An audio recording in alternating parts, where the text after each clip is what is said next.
የጥንታዊ ስልጣኔ የነጻነት ተምሳሌት ምልክት ብትሆንም ከዚህ ውበት ጀርባ ግን ለዘመናት የታፈነ ትልቅ ህመም አለ። ወንድሜ በዓለም ሁሉ የሚታወቁት እነዚህ ሐውልቶች ናቸው።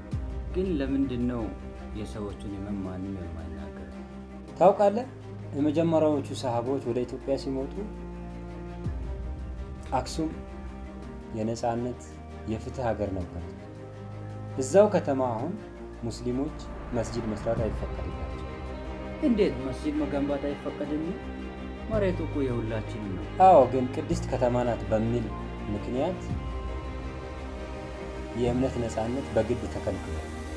አዛን አይሰማም፣ መስጂድ የለም። ይህ ጭቆና ካልሆነ ምን ሊሆን ይችላል? ጭቆናው በመስጂድ ብቻ አያበቃም። ሙስሊም ነዋሪዎች መሬት መግዛት አይፈቀዱም። በነጻነት መንቀሳቀስ ከፍተኛ ጫና ይደረግባቸዋል። እንደ ሁለተኛ ዜጋ መቆጠር የዘውትር ህመማቸው ሆነ። ይህ ማለት እኮ ህልናችን እንደማውሰን ነው። ግን ዝምታው መሰበር አለበት። ለሁላችንም እኩል መሆን አለበት።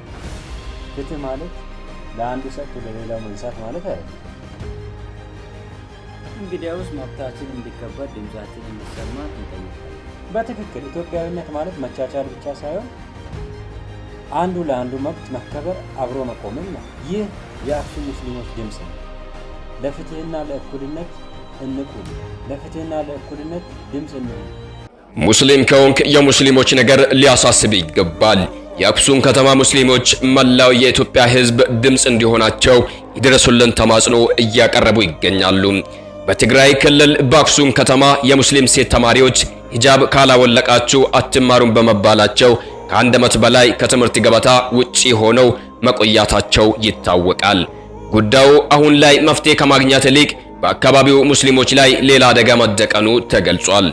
መሬት ተሰጠናችሁ ልትኖሩበት እንጂ